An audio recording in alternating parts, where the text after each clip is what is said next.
Ivan Volkov pressed his boot into the back of Commander Harrington's neck and laughed. Not the laugh of a soldier, the laugh of a man who had already won. He looked at the camera his men were recording on and said in clean, unaccented English, "Send this to your base. Tell them their hero is breathing for now. Tell them to send someone worth my time."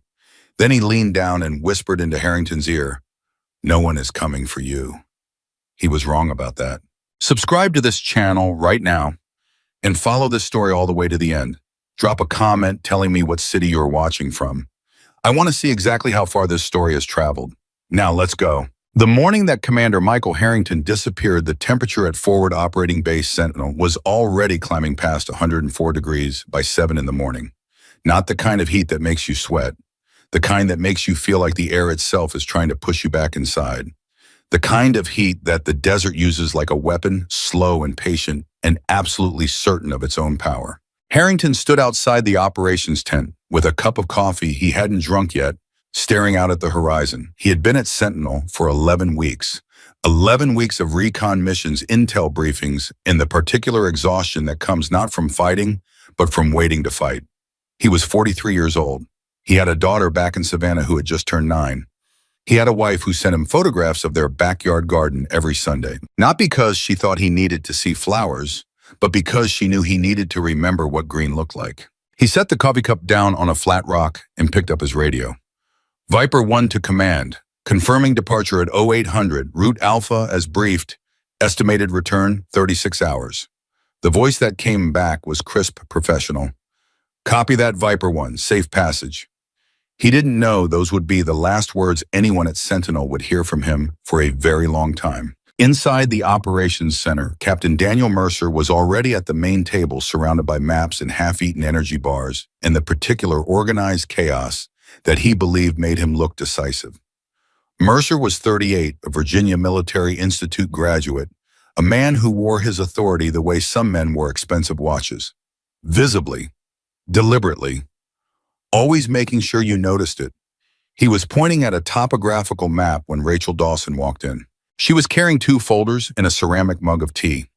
She moved quietly the way people move when they've spent years training themselves not to be noticed.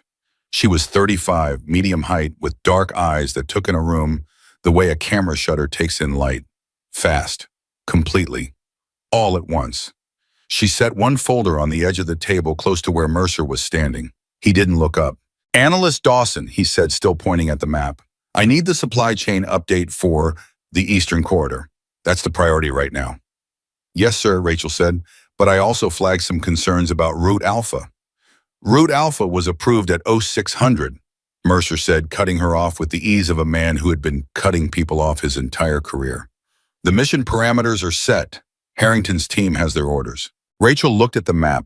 Her eyes moved across it slowly, methodically, and something behind them shifted. A calculation, a quiet private reckoning. "Sir," she said, "the Eastern Ridge elevation changes create a natural overwatch corridor at grid reference." "Dawson." Mercer finally looked up. He looked at her the way he always looked at her, like she was a piece of furniture that had wandered into the wrong room. "You're a logistics analyst. You coordinate supply lines and equipment requests. I appreciate the enthusiasm, but the tactical assessment has been handled by people who are qualified to handle it." "Understood." The room had gone quiet. 3 other analysts were watching without appearing to watch. A young corporal near the door had stopped typing. Rachel held Mercer's gaze for exactly 2 seconds. Then she nodded once. "Understood, sir." She picked up her tea and walked to her station in the corner of the room. She sat down, she opened her laptop, and she began very quietly to do what she always did when she was told to stay in her lane. She watched everything. Harrington's convoy left at precisely 0800. 12 men and 4 vehicles. Delta operators, 2 combat engineers, a medic, and a communications specialist. All of them experienced. All of them steady. All of them moving through terrain that had been assessed as high probability, hostile, and then somehow approved anyway. Rachel watched the convoy's tracker signal on her secondary screen. She had a small notepad beside her laptop. She wrote nothing on it. She just looked at the route displayed on the screen and thought about angles. The problem with Route Alpha wasn't any single thing. It was everything in sequence. The road narrowed to a single-lane passage at kilometer 14, right where the ridgeline on the eastern side would give a shooter a perfect downward angle on any vehicle moving through. The communications relay point was 3 kilometers past that in a valley that naturally degraded radio signal by 30 to 40%. The timing of the mission meant the convoy would be at its most exposed position right at midday, which meant sun directly overhead, which meant maximum visibility for anyone on high ground looking down. Rachel had run these numbers at 2 in the morning, sitting alone at her station while everyone else slept. She had written a report. She had submitted it through proper channels at 0500. It had been reviewed, she was told, and the mission had proceeded as planned.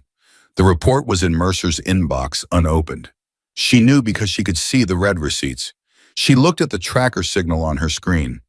The convoy was at kilometer 7, moving steady, moving exactly on schedule. She picked up her tea. It had gone cold. She drank it anyway. By 1400 hours, the signal from Viper 1 was still steady. Mercer walked through the operations center, twice made 2 phone calls, and told 2 different people that the mission was proceeding exactly as planned.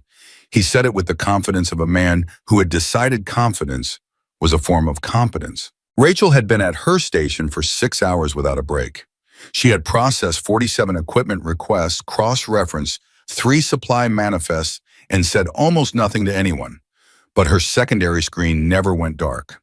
The tracker signal pulsed every 30 seconds like a heartbeat. At 14:22, the signal stopped pulsing. Rachel sat very still. She waited 20 seconds. The signal came back. Then it went out again. Then it came back for 8 seconds. Then nothing. She stood up. "Captain Mercer." Her voice was completely level, the kind of level that takes years of practice to produce. Mercer was across the room talking to his senior sergeant about equipment rotation. He turned with the expression of a man who has been interrupted mid-sentence and is not happy about it. "What is it, Dawson?" "The GPS tracker on Viper 1 is showing signal degradation consistent with either active jamming or device damage, sir. The pattern is irregular, which rules out simple terrain interference." Mercer walked toward her station. He looked at the screen. The signal pulsed once weakly and then flattened into a solid, unbroken line of nothing. Something moved through his face. Not panic, not yet, but the early shadow of it. "It's probably comms interference," he said. "The valley terrain." "Sir, the convoy should be past the valley by this point," Rachel said. "If the timing held, they're in the open corridor near kilometer 18. Signal should be cleaner, they're not weaker." Mercer stared at the screen. He stared at it the way men stare at things they don't want to understand. "Get me a radio contact," he said to the room. Nobody moved fast enough. Now, the first contact attempt failed, then the second, then a third attempt on an alternate frequency produced 2 seconds of static, and then what might have been a voice and might have been wind and was impossible to identify as either. The fourth attempt produced something unmistakable. 3 words fragmented through heavy interference in a voice that sounded like it was coming from the bottom of something dark.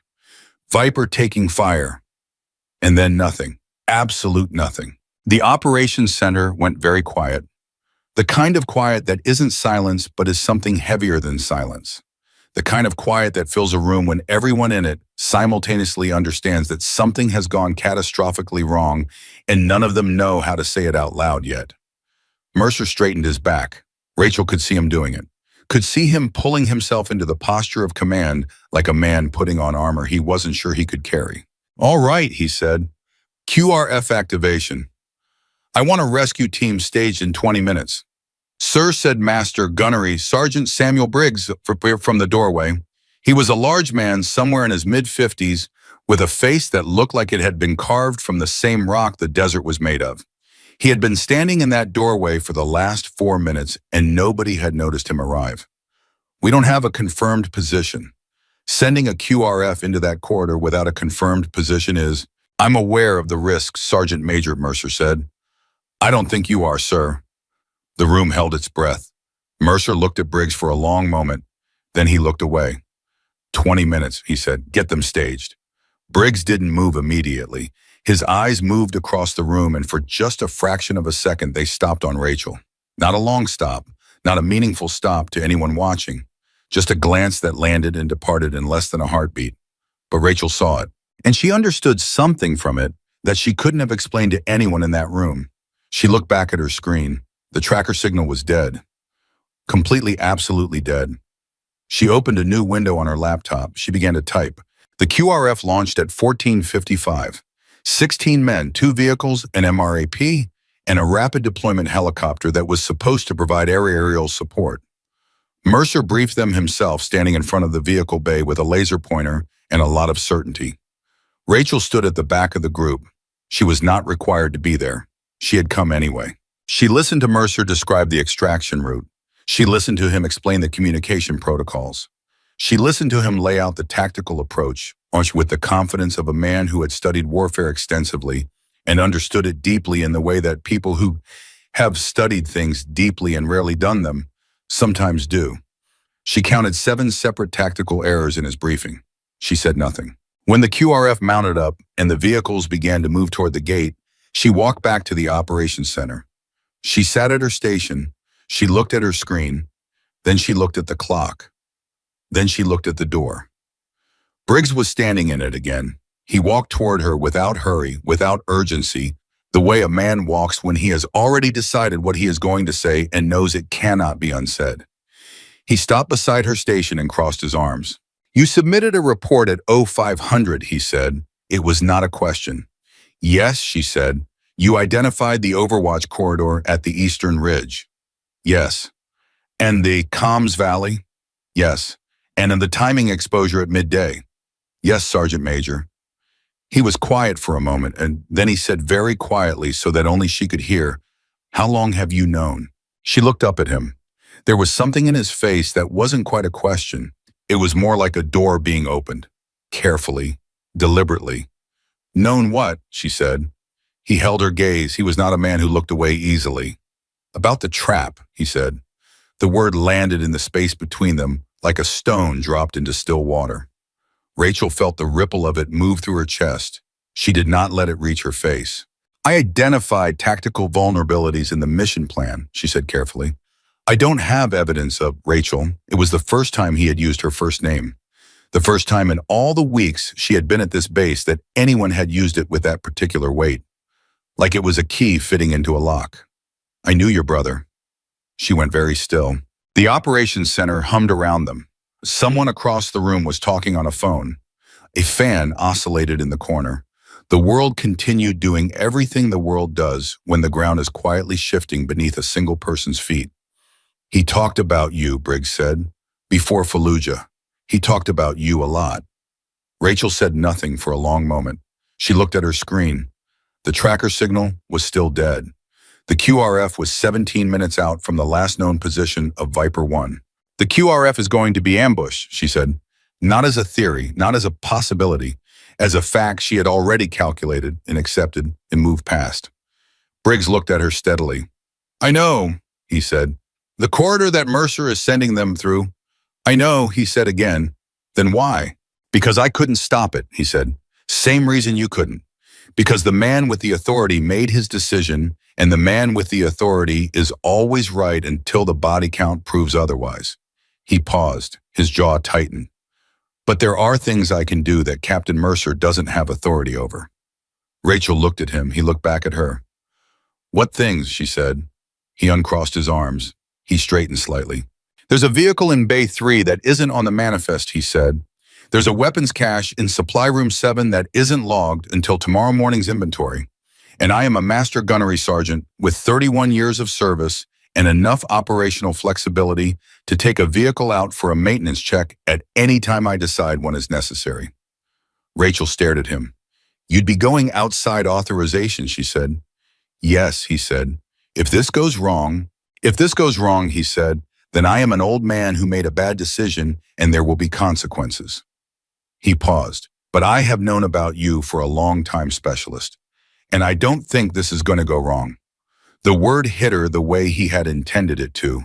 Not analyst, not Dawson, not the logistics officer, the desk worker, the woman with the folders and the tea in the corner station. Specialist. She looked at her screen one more time. The QRF was 14 minutes out. The tracker signal from Harrington's convoy was dead. And somewhere in the desert in a compound, that nobody at this base had correctly identified as a threat, a man named Ivan Volkov was sitting with his boot on the neck of an American commander and waiting for whoever was brave enough and foolish enough and skilled enough to come find him. Rachel closed her laptop. She stood up. Bay 3, she said. Bay 3, Briggs confirmed. She walked to the door. She was already different from the woman who had walked in that morning with the folders and the cold tea. Not visibly, not in any way that anyone watching could have named, but the way a river looks the same from the bank, right up until the moment you step in and feel the current. She paused at the door. Sergeant Major, she said without turning around. Yeah, my brother? She stopped, started again. He would have hated this mission plan. There was a pause from behind her. He would have hated it, Briggs agreed, and then he would have fixed it. Rachel walked out of the operations center into the brutal afternoon heat of the desert that had swallowed a commander and was now waiting patient and vast and absolutely certain of its own power for whatever came next. She did not look back. In the operations center, Captain Mercer stood at the main table and stared at the dead tracker screen and told himself the QRF would resolve the situation. He had made the right call. He was certain of it. He was always certain. The clock on the wall read 15:14. In 22 minutes, the QRF was going to drive into an ambush that had been waiting for them since before the sun came up. And the only person who had understood that from the beginning was already gone. Mercer looked around the room. Something nagged at the edge of his awareness. Something absent, something he couldn't immediately name. He looked at the corner station. Empty. Cold tea mug, closed laptop, 2 folders stacked neatly at the edge of the desk exactly as they always were. He frowned slightly. Then his radio crackled with a status update from the QRF team leader, and he turned back to the main table, and the nagging thing at the edge of his awareness sank back beneath the surface of all the other things he was certain about. Outside in Bay 3, an engine turned over quietly in the dark. And Rachel Dawson, who was not logistics, who was not a desk officer, who was not the woman with the folders and the cold tea in the corner station, drove out into the desert to bring a man home. The vehicle from Bay 3 moved without headlights for the first 4 kilometers. Briggs drove. Rachel sat in the passenger seat with a tactical bag on her lap that she had not opened yet, her eyes fixed on the terrain ahead, running numbers in her head that she had been running since 5 in the morning. The bag was heavier than it looked. Everything about Rachel Dawson was heavier than it looked. Neither of them spoke for the first several minutes. That was something she had noticed about Briggs from the day she arrived at Sentinel. He understood the value of silence. Most men in his position filled silence with words, with authority, with the sound of their own certainty. Briggs let silence do its work. It was one of the reasons she had decided early on that he was worth watching carefully. He was also, she had calculated, the one person on this base who might actually be dangerous enough to be useful. 18 kilometers to the last confirmed position, he said, finally, his voice low and even, the way a man speaks when he is conserving everything, including sound. At this speed, we're looking at 22 minutes before we reach the outer edge of the corridor. The QRF will be at the corridor in about 9 minutes, Rachel said. Briggs was quiet for a moment. They're moving too fast, he said. Yes, she said. Mercer pushed the timeline. Yes. Another silence. The desert moved past them in the dark, vast, and indifferent. How confident are you, Briggs asked, about the ambush? Rachel looked at him. On a scale of 1 to 10, sure. 11, she said. He nodded once slowly, the way a man nods when he has heard exactly what he expected to hear and finds no comfort in being right. Tell me what you know, he said. All of it, from the beginning. 15 hours earlier, and this is the part that no one at FOB Sentinel knew. The part that Rachel had carried alone since before the mission briefing, before the coffee cups and the maps, and Mercer's laser pointer, Rachel had intercepted something she was not supposed to intercept. It had come in as a fragment of encrypted traffic on a secondary monitoring channel that technically fell outside her operational scope. Logistics analysts did not monitor tactical communications. That was not their lane. Rachel monitored it anyway, the way she monitored everything that moved through the digital nervous system of the base quietly and completely and without asking anyone's permission. The fragment was 47 characters, partial, corrupted at both ends, useless to anyone who didn't know what they were looking at. Rachel knew exactly what she was looking at. The character string contained a routing signature she had seen before, twice before to be specific. Once in a pre-mission intelligence summary from an operation in eastern Syria 3 years ago. Once in a threat assessment from a joint JSOC task force operation in Somalia 18 months ago. Both times the signature had preceded an ambush on American forces. Both times the ambush had been executed with a level of precision and patience that pointed to a single operational architect. Someone who planned not just attacks, but sequences. Someone who didn't just set traps, but built entire environments of failure layer by layer, so that every response to the trap became part of the trap. She had spent 2 hours confirming the signature match. Then she had written her report and submitted it at 5 in the morning and gone back to watching the tracker signal and waiting for someone with authority to listen. Nobody had listened. And now she was in an unlisted vehicle in the dark with a man who had known her brother, and the QRF was 9 minutes from driving into exactly the environment she had described in the report that was still sitting unread in a captain's inbox. His name is Ivan Volkov, Rachel said. Russian national, former FSB, then private contractor. He's been operating in the southwestern corridor for at least 8 months, which means someone with serious resources has been paying him for at least 8 months, which means this isn't improvised. This has been planned. Briggs kept his eyes on the terrain ahead. Planned for Harrington specifically. Planned for a commander-level target, Rachel said. Harrington was the most predictable choice. His mission schedule, his route preferences, his communication protocols, all of it has been observable to anyone with access to base movement patterns for the last 6 weeks. Someone on the inside, Briggs said. Someone with enough access to know the patterns, Rachel said carefully. I'm not ready to say inside, not yet, but the data points that direction. Briggs was quiet for 4 full seconds. She could see the muscles in his jaw working. Your report, he said, the one from 0500. Yes. Who cleared it for review? Sergeant First Class Donnelly. He routed it to Captain Mercer's inbox at 0540. And Mercer never opened it. No. Could have been negligent, Briggs said. He said it the way a man says something he doesn't entirely believe, but isn't ready to discard. Could have been, Rachel said. Another silence. The vehicle's speed was constant controlled. Briggs drove the way he did everything with the economy of someone who had long since stopped wasting motion. Then the radio on Rachel's tactical bag crackled. One burst of fragmented audio. Voices she couldn't immediately separate. And then, clear as a gunshot, a single phrase from a voice she recognized as the QRF team leader, a sergeant named Torres who had been at Sentinel for 4 months and had a photograph of his daughter taped to the visor of every vehicle he drove. Contact left. We are taking ambush from the 2 o'clock multiple RPG fire we need. And then the signal collapsed into noise. Briggs pressed the accelerator. The vehicle surged forward. 17 minutes out, he said. They won't last 17 minutes in that corridor, Rachel said. I know. We need a different approach vector. I know. He was already adjusting the steering. I know a route. It adds 4 minutes, but it keeps us off the primary corridor. We come in from the western ridgeline. That puts us above the ambush position. That's the idea, Briggs said. Rachel opened the tactical bag. What was inside the bag was not the equipment of a logistics analyst. It was not supply manifests or equipment requests or the administrative tools of someone whose job was to count things and move them from one place to another. What was inside the bag was a disassembled precision rifle system that Rachel began assembling in the dark with the quiet efficiency of someone who had done this so many times that her hands no longer needed her eyes to do it. She assembled it by feel, by sequence, by the specific mechanical memory that lives in the muscles, in the fingertips, rather than in the thinking part of the brain. Briggs glanced over once. He looked back at the terrain. He said nothing. The rifle came together in 4 minutes and 20 seconds.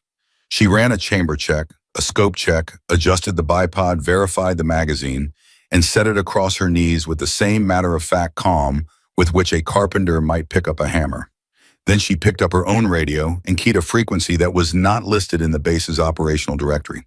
Bravo 7 actual, this is Ghost. Authenticate November Sierra Echo 7. Static, 3 seconds of static that felt much longer. Then a voice controlled and careful, Ghost Bravo 7 reads you. Authentication confirmed. SITREP. QRF is in the corridor taking fire. Ambush confirmed at grid reference. She read off coordinates from the screen on her secondary device numbers she had already calculated, already verified, already trusted. I need eyes on the eastern ridge. Tell me what you have. A pause, keys clicking somewhere distant. Ghost, we have two thermal signatures on the eastern ridge elevation. One on the north ridge line, one rooftop position approximately 300 meters south. Both stationary, both with optics. Overwatch snipers. Rachel said not to the voice on the radio and not to Briggs, but to the space in front of her where the problem was taking shape. Two confirmed Overwatch positions. That means the main ambush force in the corridor below is operating undercover from above. The QRF can't push through without clearing the high ground first. Confirmed, the voice said. You want me to maintain this channel? Yes, stay live. She set down the radio, picked up her rifle, checked the scope again. Briggs said, how far to the eastern ridgeline from our approach vector? 840 meters from the western edge, she said. 920 to the north position. He said nothing for a moment. Then, that's a long shot. Yes, she said. He said nothing else. The radio crackled again. Torres's voice broken and desperate and trying very hard not to be either of those things, which made it worse somehow. We have two men down. Medic is hit. We're pinned behind the MRAP. Left flank is completely open. If they push that flank, a burst of static, the sound of something large and metal being struck by something moving very fast.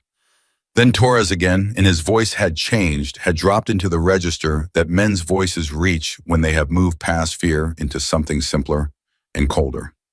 If someone doesn't clear that ridge, we are going to lose people. We are going to lose a lot of people. Rachel checked her watch. They were 11 minutes out from the western ridgeline approach. She keyed her radio again. Torres, this is Ghost. Hold your position. Do not push the left flank. Repeat, do not push the left flank. You have overwatch on both ridges. Any movement in the open will be observed and engaged.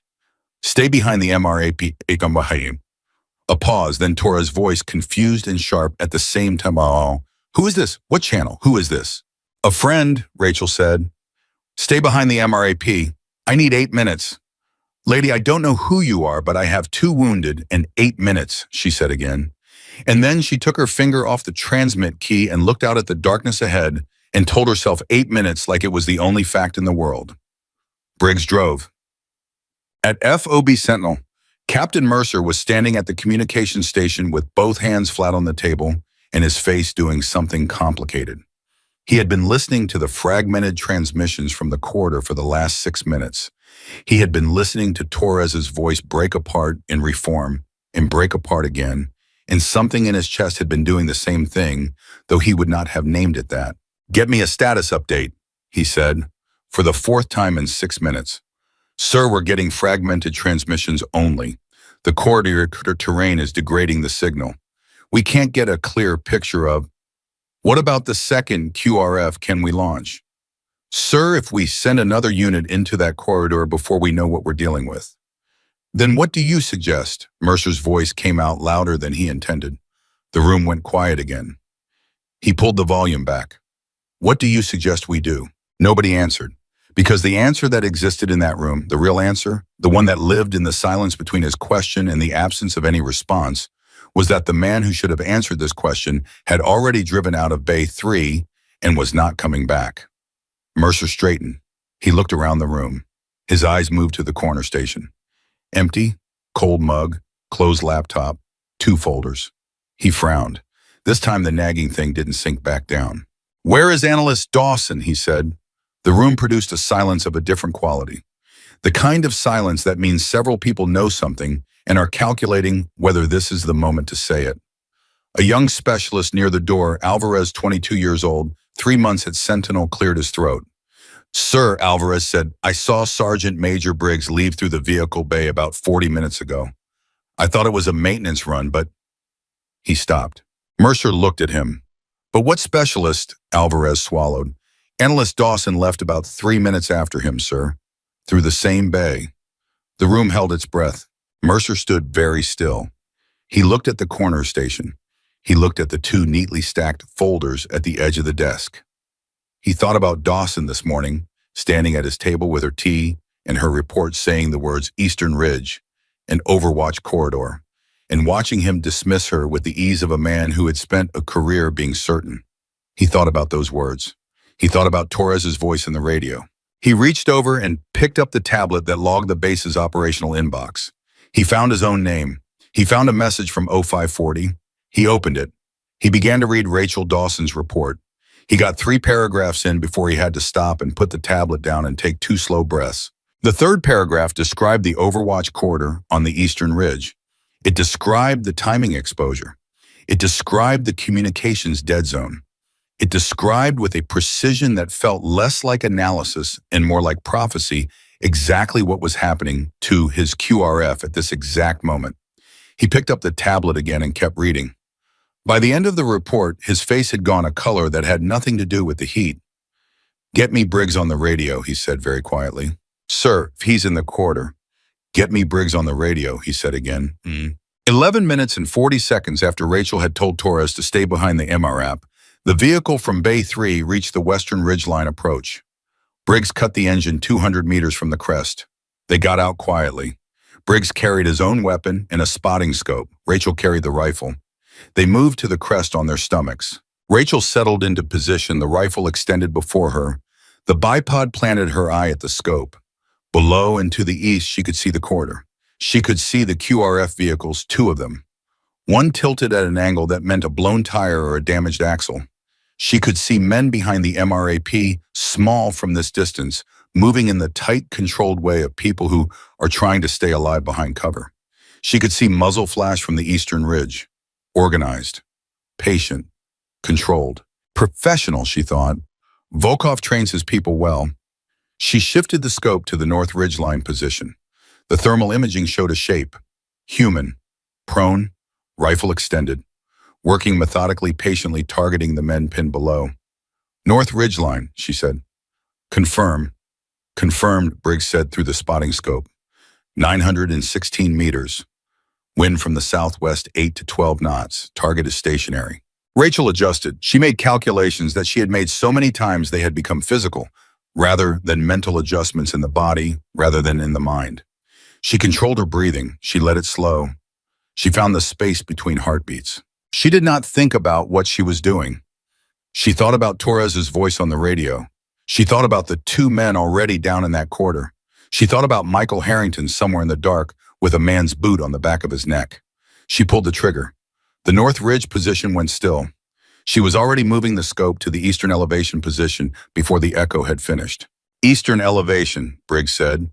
851 meters. Wind is shifting, target moving slightly. Moving how? Slow, maybe repositioning. He heard something. He heard the shot. Yes. How slow is he moving? Slow enough. She found the target in the scope. She made the adjustment for the wind shift. She made the adjustment for the movement. She found the space between heartbeats again. Second shot. The eastern elevation went still. Briggs lowered his spotting scope for exactly 1 second. It was the closest thing to emotion she had seen from him since they left the base. Then he raised it again. 2 down, he said. Corridor below is already responding. Torres is pushing out from the MRAP. Rachel's radio crackled. Torres's voice different now, charged with something electric.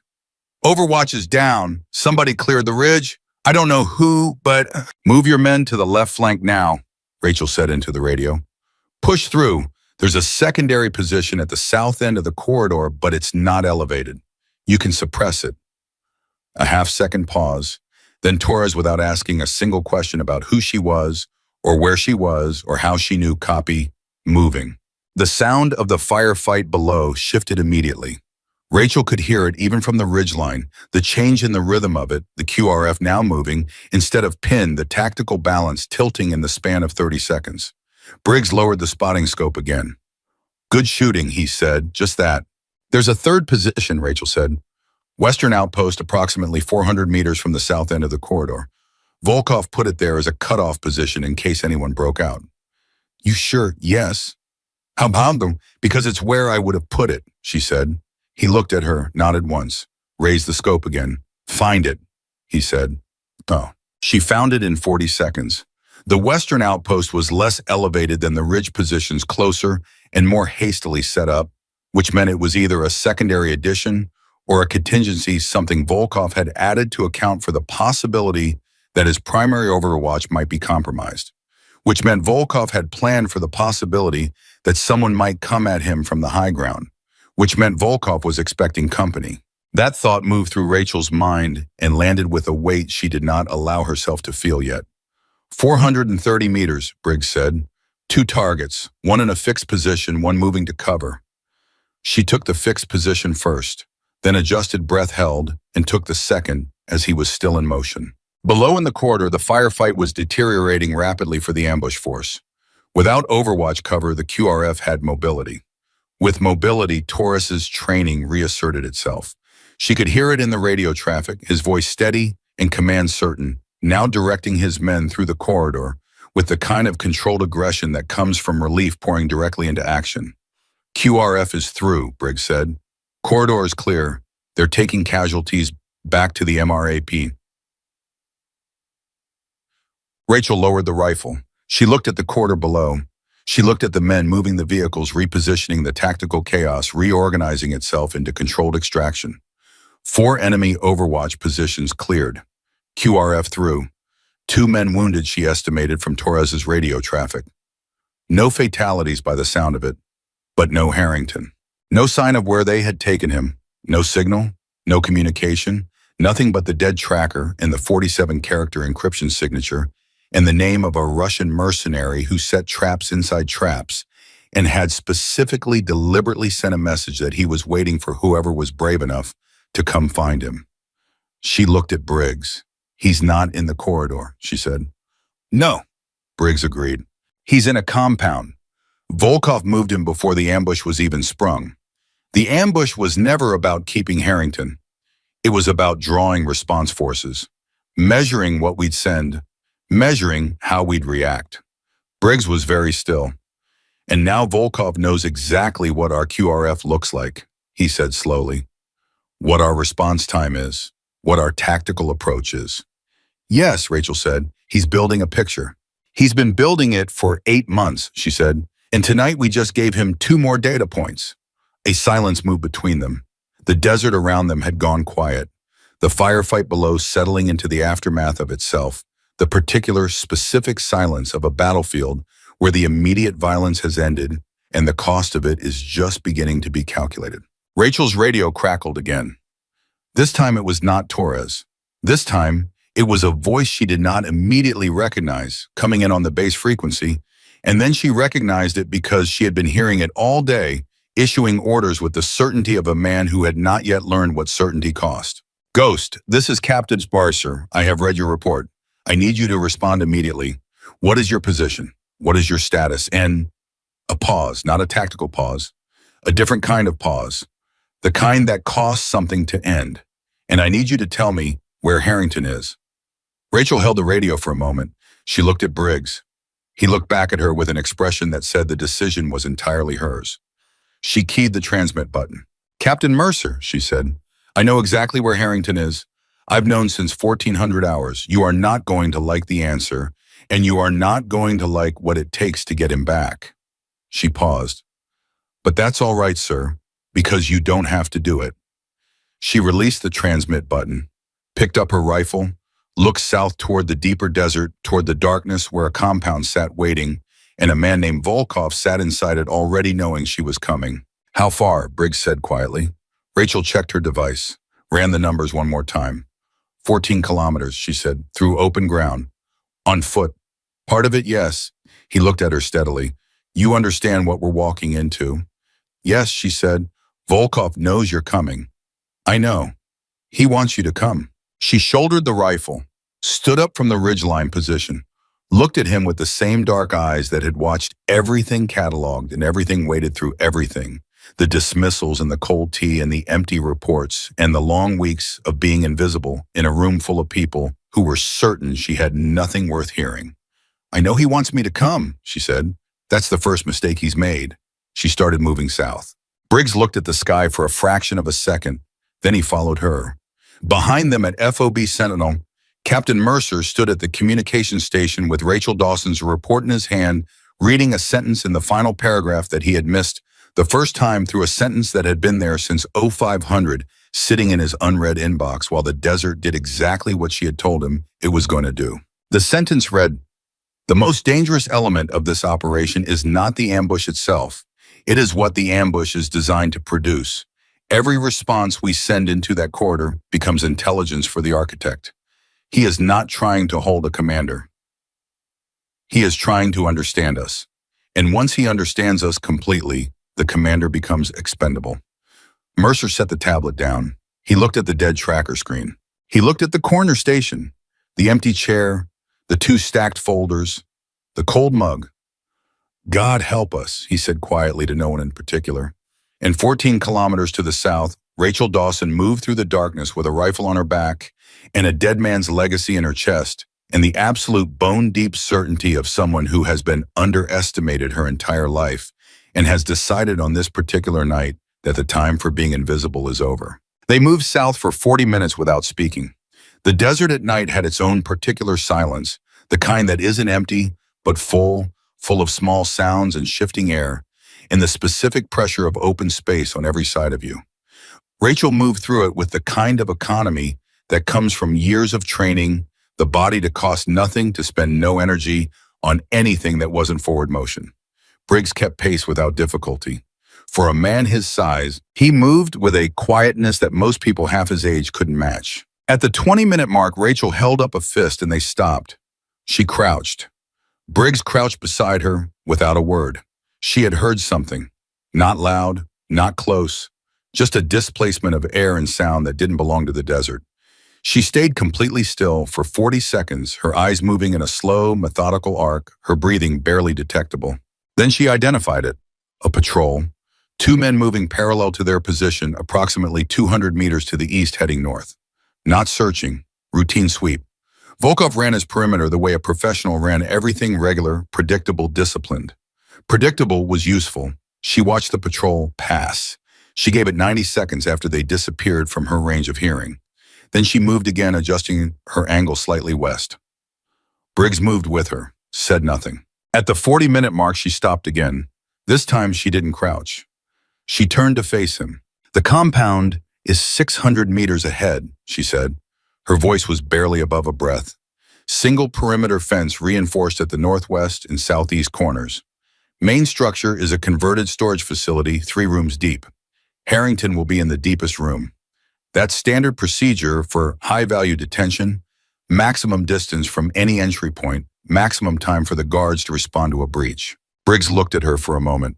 Then he said very quietly, "You've been inside." It was not a question. "Not this compound," she said, "but 3 facilities built by the same contractor using the same basic layout. Volkov is methodical. He uses what works. And you know this because I studied him," she said. "For 8 months, the same 8 months he's been operating in this corridor." She paused. "While I was filing supply chain reports." Something moved through Briggs's face. Not surprise exactly. More like the final settling of a picture that had been assembling itself piece by piece since the moment he walked over to her corner station and used her first name. "JSOC, he said. "Classified," she said.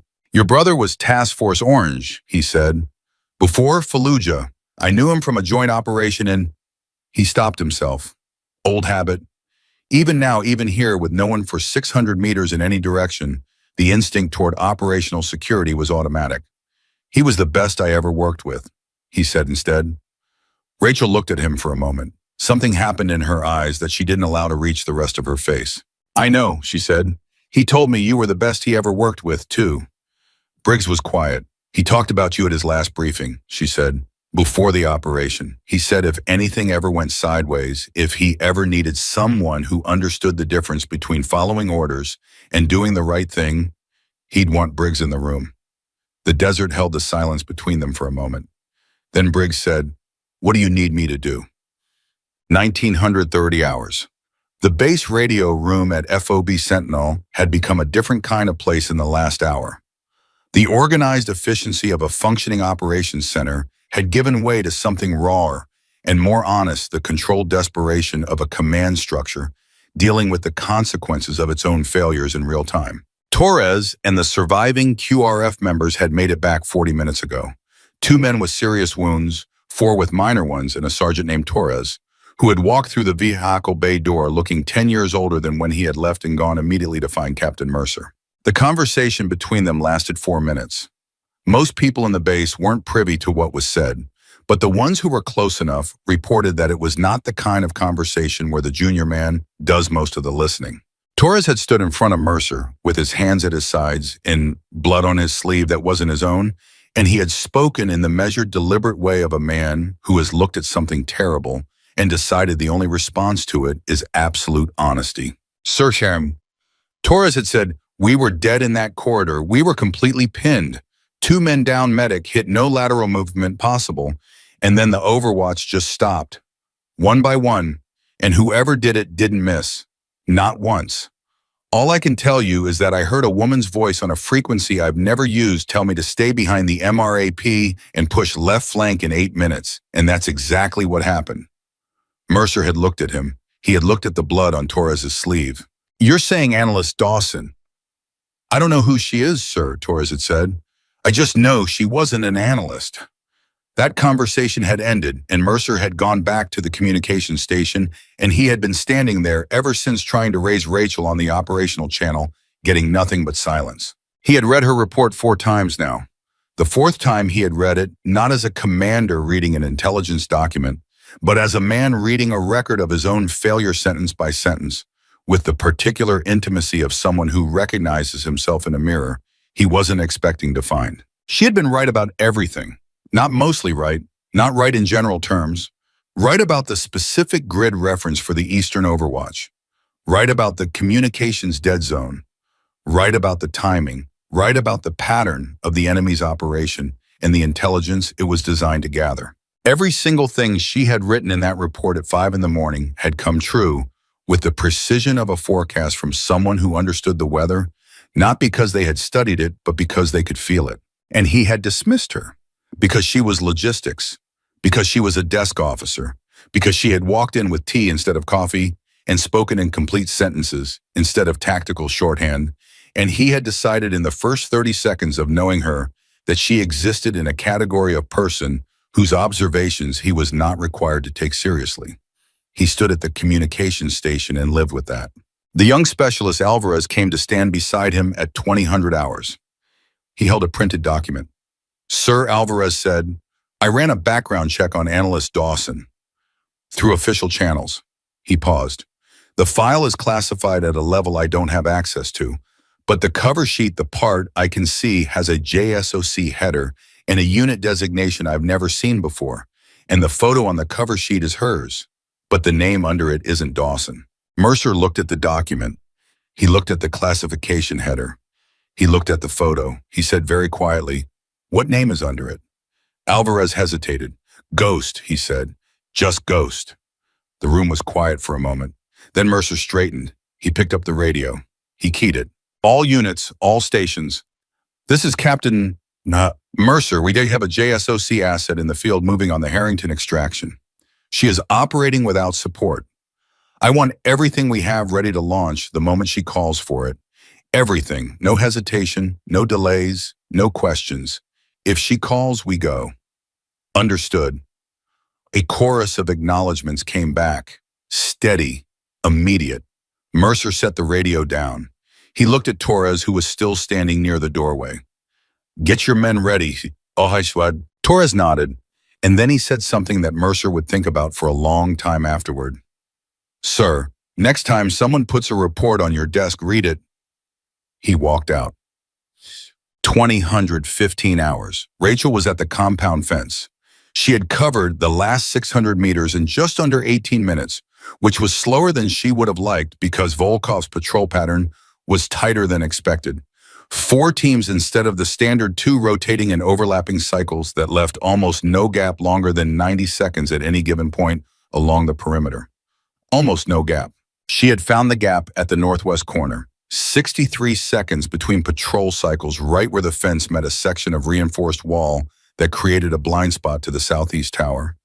63 seconds was enough. It wasn't comfortable, but it was enough. She had gone through alone. Briggs was positioned at the ridge 200 meters back with the spotting scope and the radio. That was his role now. Her eyes outside the wire, her communication linked to Mercer in the last line of defense if everything inside went wrong. Before she went through the fence, he had grabbed her arm. Not hard, just a contact. The way you hold someone when words aren't adequate but complete silence feels like abandonment.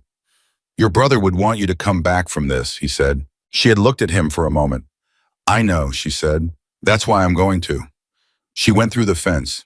Now she was inside the compound, pressed against the exterior wall of the main structure, controlling her breathing, listening. Inside, she could hear voices. 3 distinct voices in what she estimated was the front room, speaking in Russian and in accented English, which meant at minimum 1 native and 2 mixed background fighters consistent with Volkov's known recruitment pattern, mercenaries drawn from at least 3 different national backgrounds. Professionals. Expensive. She moved toward the side entrance. The handle was not locked. That was either an oversight or a trap. She assumed trap. She moved past it and found the maintenance panel 12 meters further along the wall, exactly where the building contractor's standard layout would have placed it. She pried it open with 4 seconds of quiet work, moved inside. The maintenance corridor was narrow and dark and smelled of dust and old concrete and fear, that last one, not a smell exactly, but a presence, the accumulated psychic residue of people who had been kept in a place like this and not been allowed to leave it on their own terms. She moved through it toward the far end, toward the deepest room. She stopped at the junction point where the maintenance corridor met the main interior. She listened. The voices from the front room were clearer now. She could make out full sentences. He's not talking, one voice said. Russian accent heavily inflected. Hasn't said anything useful in 6 hours. He doesn't need to talk, a second voice said. Calmer, colder, accented differently, Eastern European but not Russian. He just needs to breathe. He's the bait, not the catch. A pause. The catch is coming, the second voice said. Volkov is certain of it. And when she comes, a longer pause. Volkov says she won't be taken alive. The second voice again. Matter of fact, the way you discuss logistics. He says she's too dangerous to attempt capture.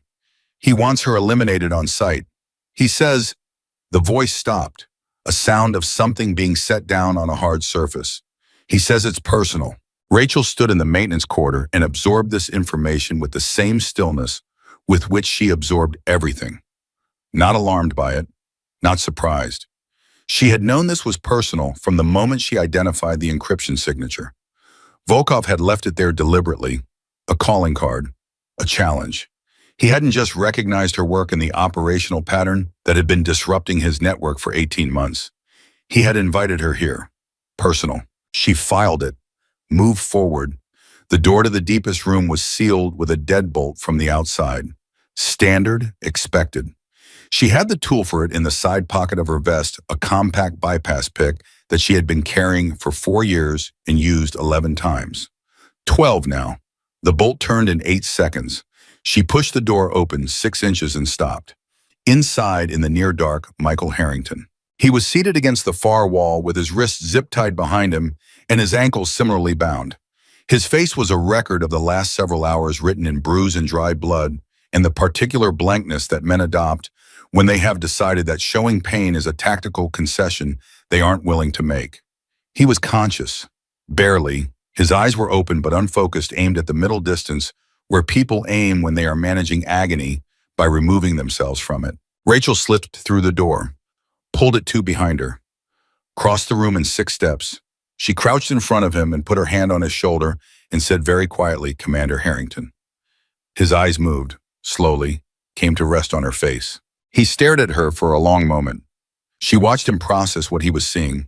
A woman he knew as a logistics analyst crouched in front of him in an enemy compound in the middle of the desert with a precision rifle on her back and eyes that were not the eyes of a logistics analyst. Dawson, he said.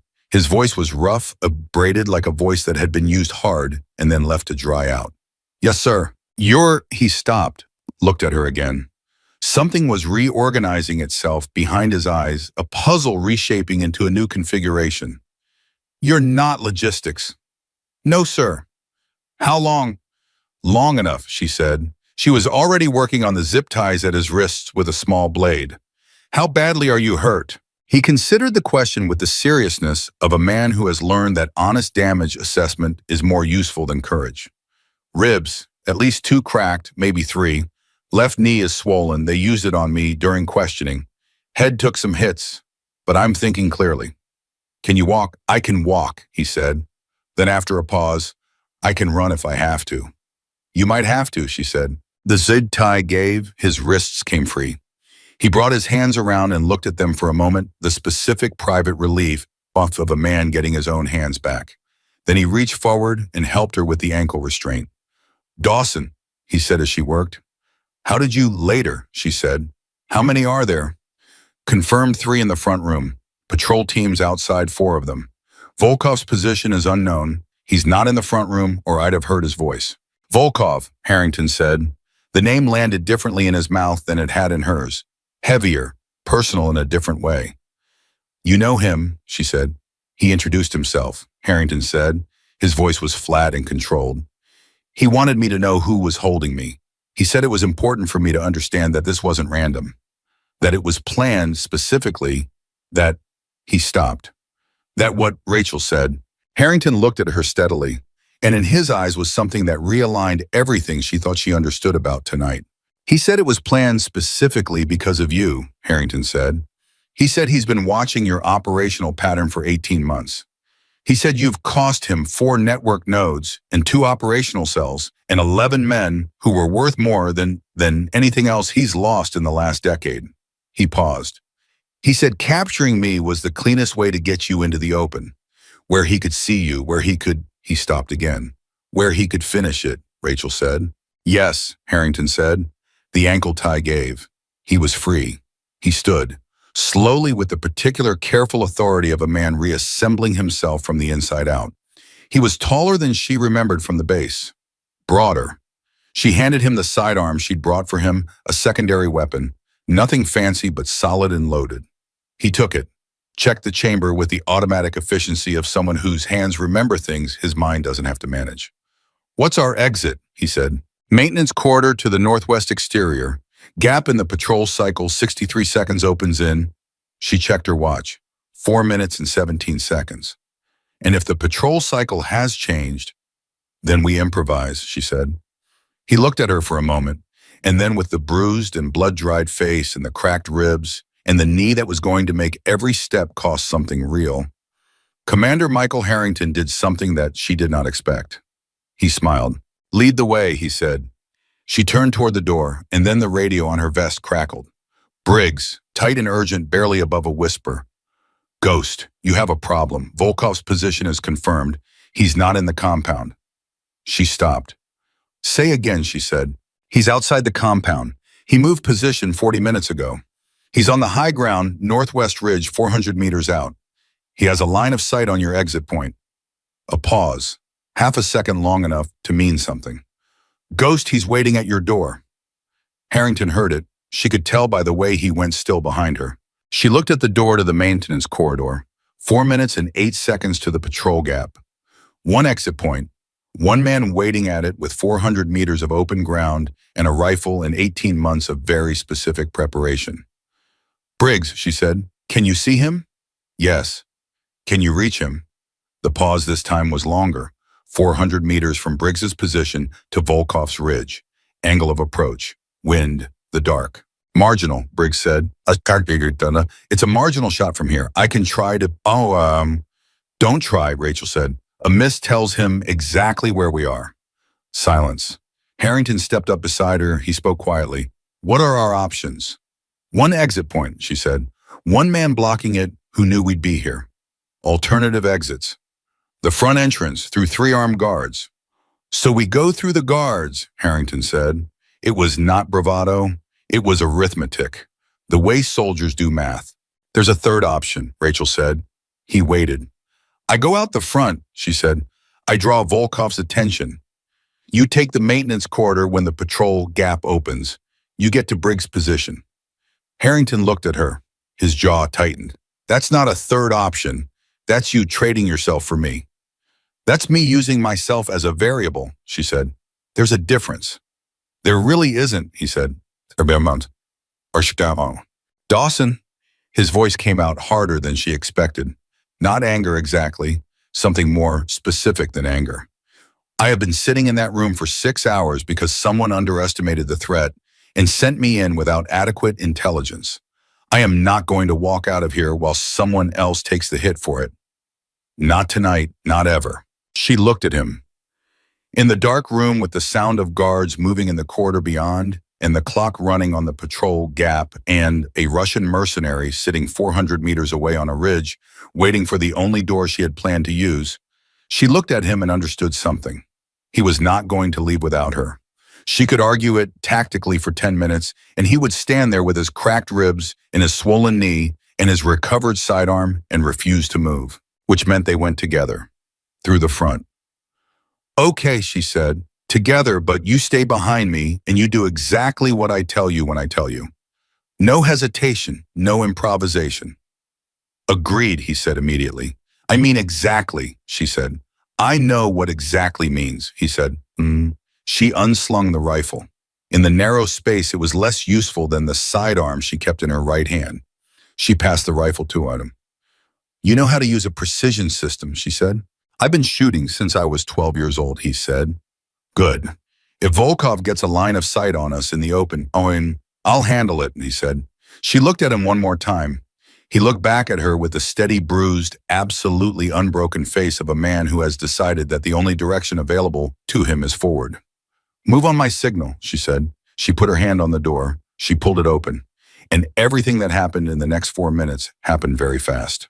The first guard came around the corner of the main corridor at the exact moment the door opened, and Rachel was already moving before he had completed the motion of raising his weapon, a controlled strike to the throat that dropped him silently, and she caught him before he hit the floor and lowered him without a sound. Harrington was through the door behind her before the guard's knees finished folding. The second guard was further along the corridor, back-turned, radio in hand. Rachel covered the distance between them in 6 steps. The guard began to turn at step 4, some animal instinct alerting him a half-second too late, and she had him controlled and down before he completed the rotation. She looked back at Harrington. He was moving well better than she had expected from a man with cracked ribs, adrenaline doing what adrenaline does. Third guard front room heard them coming. He had time to shout once, just once, and then the compound erupted. From outside, Volkov's radio would have crackled with that shout. He would have understood what it meant. He would have shifted position, adjusted angle, begun the patient, lethal calculation of a sniper who has just been told his target is moving. Rachel and Harrington came through the front of the compound at a dead run. The patrol teams were already converging from 2 directions. She could hear them, the coordinated, rapid movement of men who have trained for exactly this contingency. Left, she called.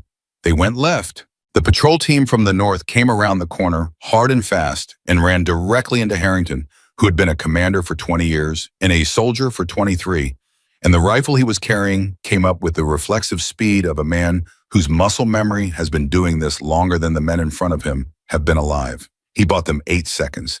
8 seconds of chaos and cover fire, and the particular violence of 2 people who have decided they are going home. Rachel pulled him. They ran.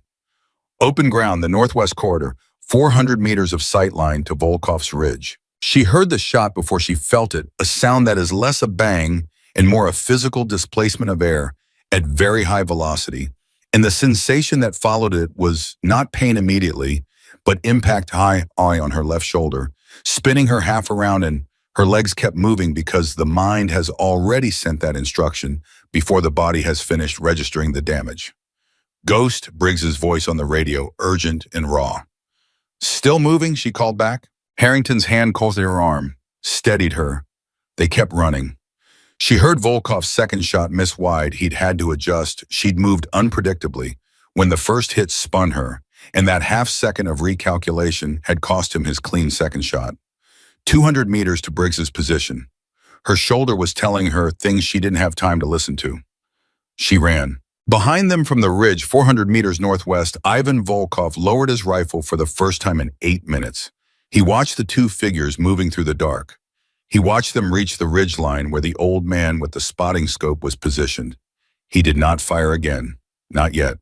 He picked up his radio. She's hit, he said. She's moving. She'll stop when the adrenaline stops. A pause. The cold professional pause of a man who has survived 30 years in the most dangerous occupation in the world by being patient. We follow. We find her when she can't run anymore. He began to move. Patient. Methodical. Absolutely certain. He had been hunting Rachel Dawson for 18 months. He could wait a little longer. She reached Briggs at a dead run and nearly went down when her left leg decided that the message from her shoulder had finally arrived and deserved a response. Briggs caught her with both arms, the full weight of her, and held her upright with the effortless solidity of a man who had been catching broken people for 30 years. "Let me see it," he said. "No time," she said. "Rachel." The first name again, the key in the lock. "Let me see it." She stopped fighting him. He pulled back the left side of her vest with quick, practiced hands. Harrington was beside them now, breathing hard, rifle still up, scanning the dark behind them, with the focused attention of a man who has just remembered exactly what he is. "Through and through," Briggs said. His voice was steady, but his hands were moving faster than steady. "High shoulder, missed the bone. You've got muscle damage, and you're bleeding, but it didn't hit anything that kills you." "Good," she said. "Then we move. I need 30 seconds to pack it." 20 bomb, she said. He packed it in 19. She didn't make a sound while he did it. Harrington watched her face during those 19 seconds and saw nothing there that resembled self-pity. What he saw instead was a woman running an internal inventory, cataloging what worked and what didn't, and filing the results for immediate operational use. "Left arm is going to weaken," Briggs said, securing the field dressing with 2 strips of tape. "You'll lose grip strength within the hour." "I know," she said. "That affects your shooting." "I know," she said again. She picked up her rifle with her right hand, tested the grip, made an adjustment. "It doesn't affect it enough." Harrington said, "He's going to follow us." "Yes," Rachel said. "How far back?" "He won't rush," she said. "Volkov doesn't rush. He'll move deliberately to stay off the obvious routes, use his patrol teams to bracket our position. He's going to hurt us."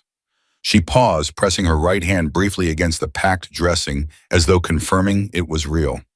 "He wants us moving in a direction of his choosing."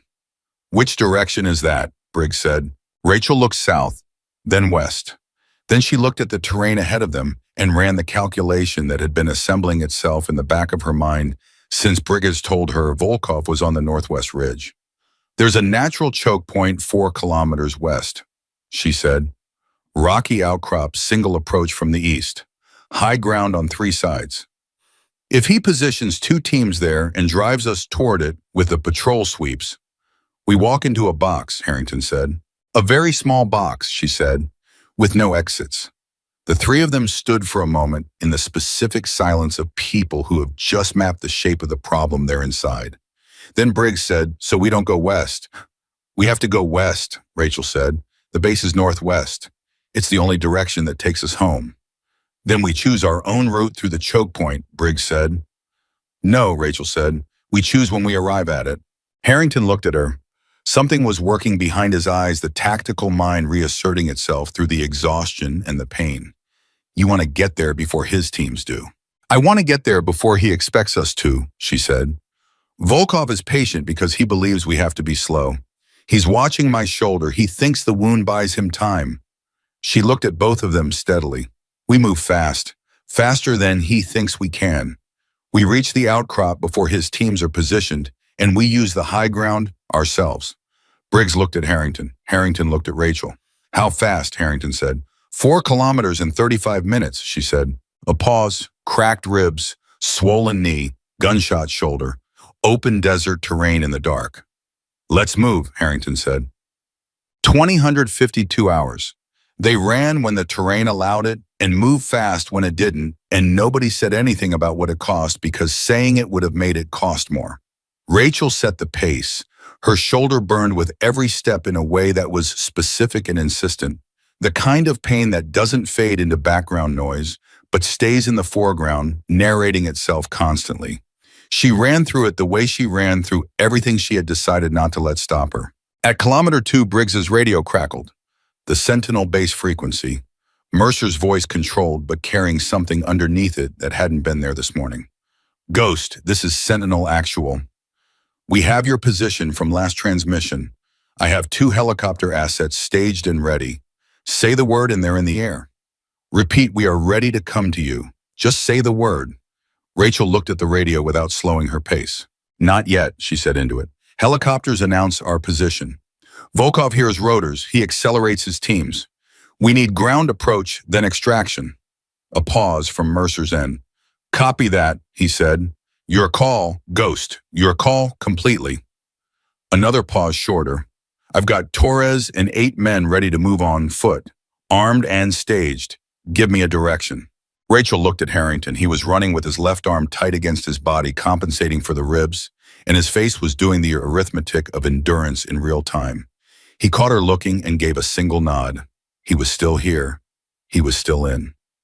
Mercer, she said into the radio, send Torres due west from the base perimeter. Foot pace. Tell him to maintain radio silence until he hears from me. He'll understand what that means.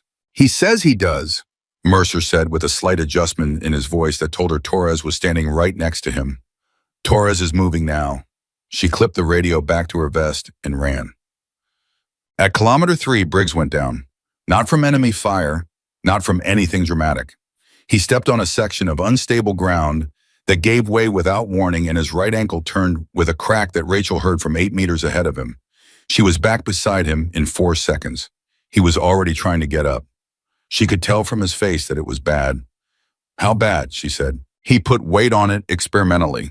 His jaw tightened in the specific way of a man who is familiar with pain and is currently receiving more input than he budgeted for. I can move, he said. How fast, she said. A pause that told her everything. She looked at Harrington. He was already moving toward Briggs's other side. We're not leaving him, Harrington said. It wasn't a discussion. I wasn't suggesting it, Rachel said. They got Briggs between them, one arm over each of their shoulders, and they moved. Slower now. Significantly slower. The math of 35 minutes to 4 kilometers had just changed, and all 3 of them knew it, and none of them said it because the saying of it would have cost something they didn't have to spend. Volkov's going to reach the outcrop first, Briggs said through his teeth after 2 minutes of this. Maybe, Rachel said. Not maybe, he said. We're moving at half speed. He's going to be positioned when we get there. Yes, she said. So your plan? The plan changed, she said. The plan changes when the situation changes. That's what planning is for. He was quiet for a moment, moving through pain with the grimly determined silence of a man who has decided that if he has to hurt this much, he can at least do it without complaining about it. What's the new plan? Harrington said. Rachel was quiet for 4 steps. 5. 6. The new plan, she said finally, is that we get to the outcrop as fast as we can, and then we deal with whatever's there. That's not a plan, Briggs said. That's a statement of intent. Yes, she said, but right now it's what we have. He made a sound that was almost a laugh. Almost. The terrain allowed for nothing more. 2,130 hours. They reached the rocky outcrop at the 48-minute mark instead of 35. 13 minutes slower than Rachel had needed. 13 minutes that she had spent calculating and recalculating and arriving at the same answer every time, which was that 13 minutes was enough time for Volkov to move 2 teams into position and enough time for a man of his precision and patience to have set up exactly the kind of waiting situation that she had described at the ridgeline 40 minutes ago. The outcrop was a series of large rock formations rising from the desert floor, natural cover in every direction, high ground on 3 sides. Beautiful terrain for defense. Or for a trap. The difference depending entirely on who got there first. They stopped 20 meters out. Rachel eased Briggs down against a low rock, his back against the solid stone, his rifle in his hands. He was breathing hard but controlled. He looked at her with eyes that were clear despite everything. Tell me what you need, he said. Cover this approach, she said. Anyone comes through from the east, you stop them. And if Volkov's already inside the outcrop, she looked at the rock formations ahead. Somewhere in the dark, the silence was doing something that silence does when it has company. The slight specific density of occupied space. He is inside, she said quietly. I can feel it. Briggs looked at her. He had been in enough situations like this one to know that some people developed a sense for human presence that couldn't be adequately explained and was worth treating as real information. Then be careful, he said. She started to move. He reached out and touched her arm again. The same contact as before, the same specific weight of something that couldn't quite become words. Rachel, she stopped. Your brother went into Fallujah knowing that he knew before the operation launched that it was compromised. He went anyway because his people were already inside and he couldn't leave them. She was very still. I know, she said. I couldn't stop him, Briggs said. I tried. His voice had changed, dropped to something fundamental and unarmored. I tried and I couldn't, and I have thought about it every day for 9 years. She looked at him for a moment, this large, steady, unbreakable man who had carried that weight for 9 years and never set it down. You're not going to lose another one, she said. Not tonight. She moved into the outcrop. Harrington went with her without being asked. She could have told him to stay with Briggs. She didn't because she already knew what his answer would be, and they didn't have time for the conversation. Inside the rock formations, the dark was different, closer. The stone walls absorbed sound and redirected it in ways that made distance unreliable. She moved with both hands on the sidearm, now rifle-slung left arm compensating for the shoulder through sheer controlled tension. She heard the first man before she saw him. A breath, a small shift of weight on stone. She stopped, moved 2 steps left, came around a rock formation from a direction the man wasn't facing. He went down without a sound. Harrington was 4 feet behind her, the entire time moving in her footsteps with the specific, careful trust of a man who has decided that the person ahead of him knows what they're doing and the best thing he can do is not interfere with it. Second man, 30 seconds later, north side of the formation. He heard them coming and turned, and there was a brief, controlled struggle in the dark that produced 2 sounds, both quiet, and then he was down. Rachel stood in the quiet for 3 seconds, breathing, listening. Then Harrington's hand came to her shoulder, her right shoulder, careful, deliberate, and he didn't say anything, but the pressure of it said, I'm here. She moved deeper. The outcrop's highest point was a natural platform of flat rock approximately 8 meters above the desert floor, accessible by a single narrow channel between 2 large formations. The high ground, the obvious position for a man of Volkov's capability and patience, the place she would have chosen. She moved toward the channel and stopped, because Ivan Volkov was standing at the top of it, looking down at her with his rifle pointed at her chest, and the absolute stillness of a man who has not been surprised, who has been waiting, who has had this moment planned since the beginning of the evening and possibly much longer than that. He was taller than she had imagined from his file. His face was unremarkable in the way that the faces of men who have survived the longest in the most dangerous occupations are sometimes unremarkable. No distinguishing features. Nothing that would make you look twice in a crowd, everything calibrated toward invisibility. Except his eyes. His eyes were the eyes of someone who was entirely present, entirely focused, entirely committed to the immediate moment. Professional eyes. She had seen them in the mirror. Rachel Dawson, what he said, his English was nearly perfect, just the faint architecture of a Slavic language underneath it. You are smaller than I expected. You are exactly what I expected, she said. He smiled slightly. I read your file, as much of it as exists. There are large gaps, your people are careful, but the pattern of your work is in the gaps. Anyone who knows how to look can find it. He paused. I have been looking for a long time. 18 months, she said. 18 months, he confirmed. 4 network nodes, 2 operational cells, 11 men. He said it without heat, without anger, as a recitation of fact. You cost me something that cannot be replaced. Not the men can be replaced. The time, the architecture, 18 months of construction. Good, she said. He looked at her steadily. You are alone. I am, she said. It was a lie, and they both knew it probably was, but he also knew that the man behind her was a compromised commander with cracked ribs and a borrowed sidearm, and Volkov had done his arithmetic. The old man is outside, Volkov said. Hurt. Stationary. He tilted his head slightly. I heard him go down at kilometer 3. Sound carries in the desert. Rachel felt something move through her, cold and specific. He had been tracking them for the entire 4 kilometers. Patient, listening, letting them come to him. You could have taken us at any point, she said. Yes, he said, but you wanted it here. I wanted it face to face, he said, not at distance. Anyone can kill at distance. I wanted to look at you and understand what has been costing me 18 months of my life. He paused. And I wanted you to understand that it ends tonight. He began to raise the rifle. Harrington stepped out from behind her. Not with a weapon raised, he stepped out with his hands visible and his body between Rachel and Volkov's rifle in the specific, deliberate, absolute way of a man who has made a decision about what his life is worth and what it is worth it for. Harrington, Rachel said sharp and low. You want to understand something? Harrington said to Volkov, his voice carrying the full authority of a man who is standing between a bullet and another human being and has somehow found a way to be calm about it. I'll tell you something worth understanding. She came here alone. She came in with nothing but a rifle and the information in her head, and she walked into your compound and got me out. And you had every advantage. You planned this for 8 months. You had the terrain. You had the patrol teams. You had the overwatch. He paused, and she still walked through it like it wasn't there. Volkov's eyes moved from Rachel to Harrington, a calculation running. Step aside, Volkov said.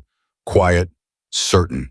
No, Harrington said. Rachel was moving before Volkov's attention had fully returned to her. 2 steps left and down, breaking the line of his aim, bringing up her sidearm with her right hand.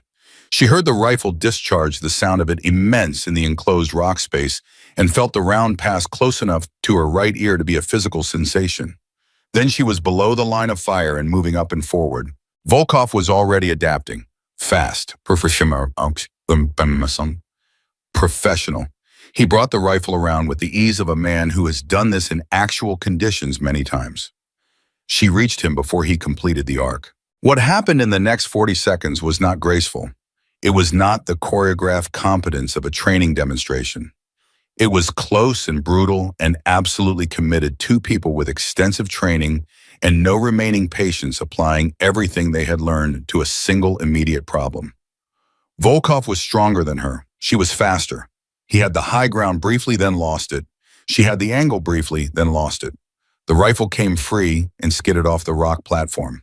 The sidearm in her right hand was the only weapon either of them had. He got his hand on her right wrist. He was very strong. She felt the bones compress and her grip on the sidearm compromised, and for 2 full seconds she was losing.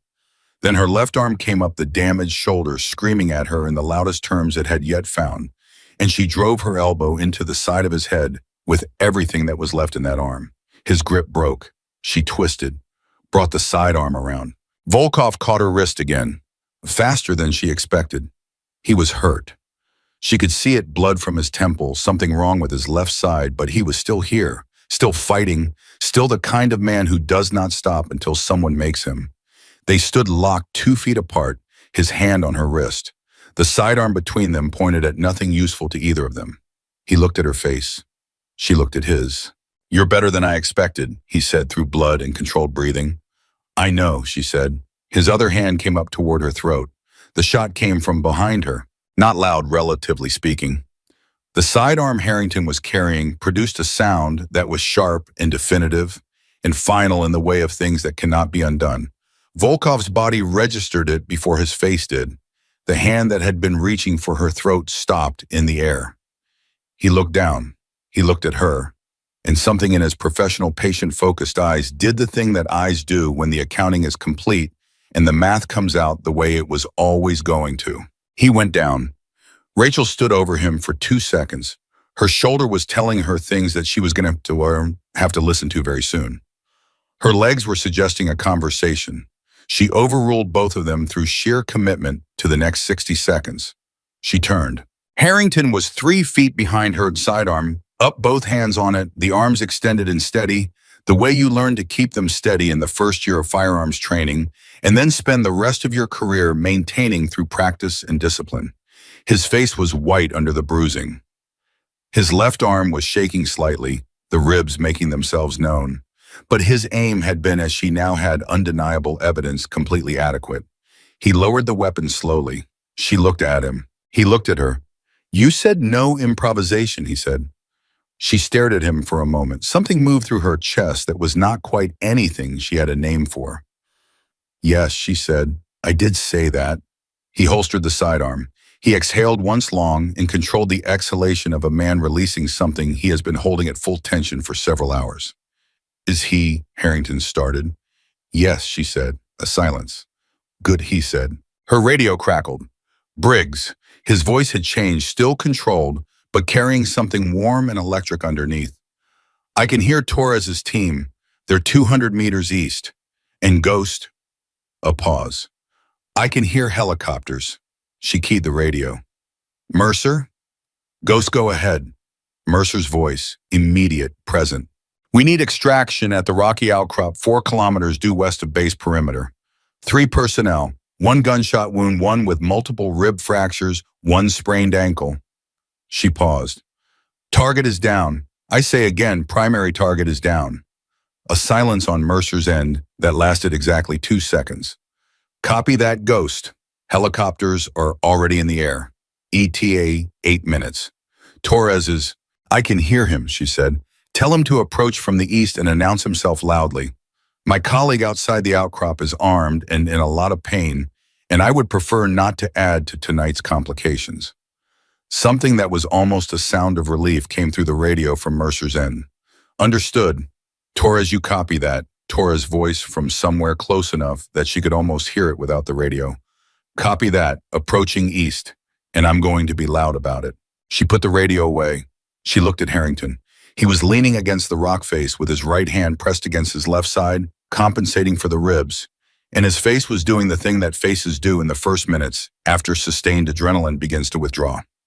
Not weakness, the opposite. The specific clarity that arrives when the immediate crisis is over and the body begins to take stock. Can you make it to Briggs? She said. Yes, he said. He straightened away from the rock, winced, straightened further. Can you... She considered the question honestly. Her left shoulder was something she was going to be dealing with for a significant period of time. Her legs were functioning but lodging formal complaints. Her right hand was bruised from Volkov's grip and would be stiffer tomorrow than it was right now. Yes, she said. Then let's go get him, Harrington said. They moved out of the rock formation together, back through the channel, back into the desert air. And the first thing she heard when they cleared the outcrop was Briggs's voice calling out quietly to Torres's team, confirming position, confirming identity. And the first thing she saw when she came around the last rock formation was Torres' blood still on his sleeve. Face tight with everything the last several hours had cost him, stopping dead when he saw her and Harrington coming out of the dark together. Torres stared at them for a full 3 seconds. Then he said to no one, specifically to the desert and the dark and the 8 men standing behind him, I'll be damned. Rachel reached Briggs. He was sitting where she had left him, rifle still in his hands, back against the rock. He looked up when she crouched in front of him. He looked at her face. He looked at her shoulder. He looked at Harrington standing behind her. Volkov, he said. Down, she said. He nodded once, slowly. The same nod as before, the one that means exactly what it means and nothing else. Your brother would have liked tonight, he said quietly. Rachel looked at him for a moment. He would have complained about the planning, she said. Something cracked in Briggs' face. The armor of 30 years, the bedrock steadiness, the absolute economy of expression, it cracked just enough to let through something human and irreducible. He laughed. Not loud, not long, but completely real. Above them, the sound of helicopter rotors was getting closer. Rachel looked up at the sky. 8 minutes exactly. She could set a watch by Mercer's people when they were properly motivated. Torres came to stand beside her. He looked at her shoulder. He looked at her face. You told me 8 minutes, he said. Yes, she said. Back in the corridor. You told me 8 minutes and to stay behind the MRAP. He paused. You didn't know me. You didn't know anything about me. And you asked me to trust you. Yes, she said. He looked at her for another moment. I want you to know, he said, that I have 6 men behind me who are all alive because of those 8 minutes. And I want you to know that I am going to remember what that means for the rest of my life. She looked at him, this man with the blood on his sleeve and the photograph of his daughter taped to every vehicle he drove. How old is she? Rachel said. He blinked. Sir Buang, your daughter, in the photograph. How old is she? He stared at her. 7, he said. She's going to have a father, Rachel said. That's all that matters. He didn't answer. He didn't need to. The helicopters came in low and fast from the northwest, 2 of them kicking up the desert, in great roiling clouds, their landing lights cutting the dark into pieces. And into those pieces walked three people, one limping, one holding his side, one with a packed dressing on her left shoulder and a sidearm on her right hip, and eyes that had seen everything the last several hours had produced and had decided somewhere in the middle of all of it that she was going to be here at the end of them. The helicopters touched down. Harrington stopped beside her before they reached the first one. "Dawson," he said. She looked at him. "When this is over," he said, "when we're back at Sentinel and everyone's been patched up and the reports have been filed, I need to tell you something." "Sir." "I knew about the report," he said. "Your 5 o'clock report. Donnelly told me about it before he routed it to Mercer. He told me there was an analyst who had flagged serious concerns." He looked at her with the direct, unsparing honesty of a man choosing accountability over comfort. "I was already in the vehicle bay. I was already 20 minutes from launch. And I told Donnelly to route it through channels, and I got in the vehicle, and I drove out." Rachel was still. "I made the same mistake Mercer made," Harrington said. "Different reasons, maybe. Same result. I didn't listen." He held her gaze. "I'm sorry for that." She looked at him for a long moment. "You came back for me inside the compound," she said, "when I told you to run." "Yes," he said. "We'll call it even," she said. He looked at her, then he nodded, once, slowly. They walked to the helicopter together. The helicopter touched down at FOB Sentinel at 2240 hours. Rachel knew the exact time because she had been watching the clock on the pilot's instrument panel for the entire 8-minute flight. Not because she needed to know the time, but because her mind required something concrete to hold on to while her shoulder conducted its ongoing argument with the rest of her body about what the next several hours were going to look like. She stepped off the helicopter under her own power. That was important to her in a way she couldn't have fully articulated and didn't try to. She stepped off, both feet solid on the tarmac, left arm not moving, right hand free, and she stood for exactly 2 seconds and let the base reassemble itself around her. The vehicle bay was lit. People were moving. She could see the medical team coming toward them with the particular purposeful urgency of people who have been staged and waiting and are now finally able to do their job. She could see the operations building lit from inside shadows moving behind the windows. And she could see, standing at the edge of the tarmac in a line that was not quite formal and not quite informal, 12 men. Torres's team, minus the 2 who were already in medical, standing in the specific way that soldiers stand when they are not at attention but are giving something the full weight of their presence. They were looking at her. She looked back at them. 12 faces in the harsh tarmac lighting all of them, carrying the specific worn-through quality of men who have been in a firefight and survived it and are still processing what that means. Torres was at the left end of the line. He nodded once when her eyes reached him. Well, a salute. Something quieter than a salute. Something that cost more. She nodded back. Then the medical team reached Harrington and in the controlled chaos of triage and assessment took over. And Rachel let herself be moved toward the medical bay with a hand on her right arm that she didn't shake off because she had decided somewhere over the desert on the helicopter ride back that accepting help was not the same thing as needing to be saved. The medical bay at Sentinel was functional and efficient and smelled of antiseptic and the particular institutional quiet of a place where people come to be put back together. Rachel sat on an examination table while a Navy corpsman named Petty Officer Chen worked on her shoulder with hands that were precise and fast and utterly without drama, which she appreciated enormously. Harrington was 2 tables over. She could hear his voice low and steady answering the doctor's questions about the ribs with the measured honesty she had come to recognize as one of his fundamental qualities in the last several hours. Yes, it hurts. No, I don't know exactly when it happened.